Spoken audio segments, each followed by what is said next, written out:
So nearly every spell in Path of Exile has had its time to shine and be the best skill in the current meta. Ethereal Knives has always been on the back burner, and I've never seen its Flavor of the Month appearance. So today, I bring you the breakdown of one of the most underrated skills in PoE, at least to my knowledge, Ethereal Knives.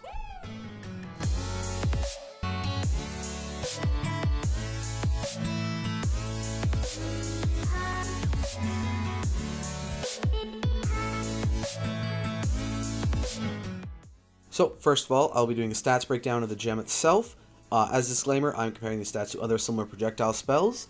So out of all the spells, Ethereal Knives has the highest average projectile speed at 1300, second only to Freezing Pulse.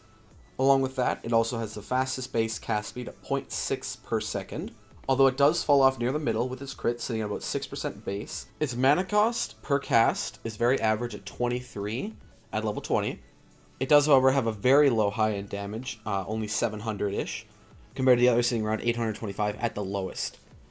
It makes up for this lack of raw damage with the ability inherent to it to have 10 total projectiles, therefore giving it about 25% more damage compared to anything using GMP in their main setup, making it a much better competitor. So now for pros and cons to EK. So I'd say that EK is a very strong skill through at all points of the game, but really picks up once you get later in and have some points in projectile speed and all your gem links set up.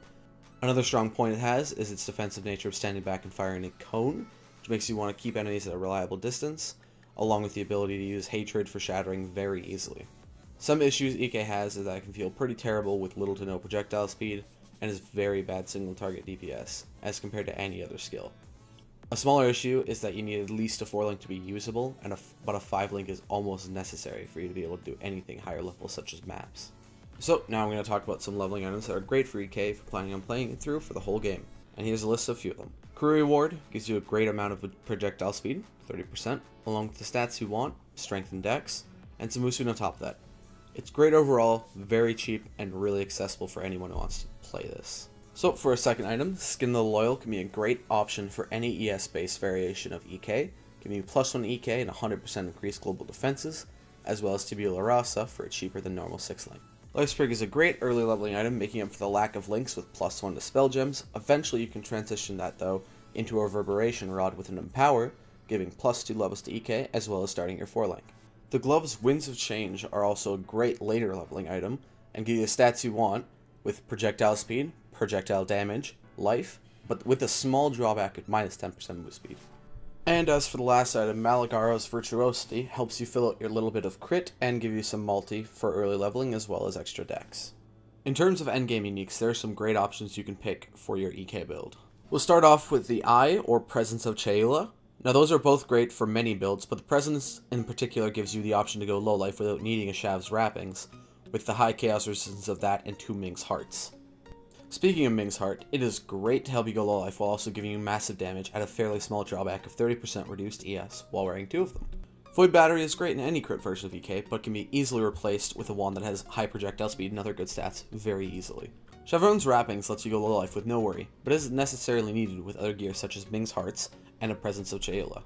As for Flasks, Sin's Rebirth allows you to gain Unholy Might, which is a huge buff to your overall damage.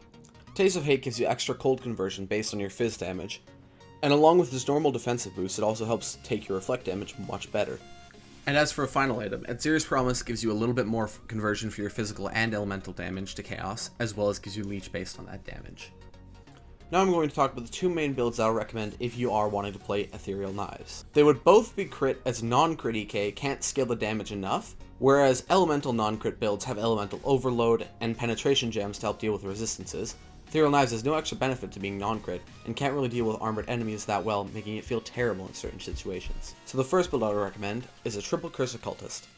This build focuses on getting the most out of curses, and lets you scale EK through the crit and physical damage nodes on the tree, while also abusing strong curses to get free leech and some extra defenses. So the main points for this build are that its crit uses dual blasphemies, and has Herald of Ice, Curse on Hit along with Discipline. Mandatory uniques for this build would be a Heretic's Veil that allows you to use a secondary blasphemy, although recommended ones would be an Adzir's Promise for more damage, Eye of Cheula for stun immunity, and Skyforth in order to drop Assassin's Mark and run temp chains in your blasphemies. So the second build I would recommend is the Assassin Lowlife Crit Chaos EK. This build allows you to go low life without the use of Shavs and improves your overall damage through crit and auras. The mandatory uniques for this build are 2 Ming's Hearts, which give you the Chaos Res to be low life without using a Shavs, along with its series promise to cap your Chaos Res with use, and it also gives you massive leech due to the conversion. Recommended uniques would be a Void Battery, gives you more base crit and multi due to power charges and Assassin. Presence Cheula caps your Chaos Resistance and gives you more base ES, which is needed. A Shavs, which lets you drop a Life Flask and not worry about Chaos damage whatsoever. If you want to see either of these builds in action, let me know down in the comments below. I will have the trees linked in the description as well. So, as for some final notes, EKA in my opinion is a very fun and strong skill, and it's a very unique way to play. I wouldn't say it's for everyone, and it can be very expensive if you want to take it to the highest level of the game, but I would highly recommend trying it at some point, as it can be a very fun and fast build overall. So, that's it guys, thanks for watching. Let me know if there's anything I missed in the comment sections, and let me know what other skill I should do a breakdown on next. Thanks for watching, and see you guys next time. Peace.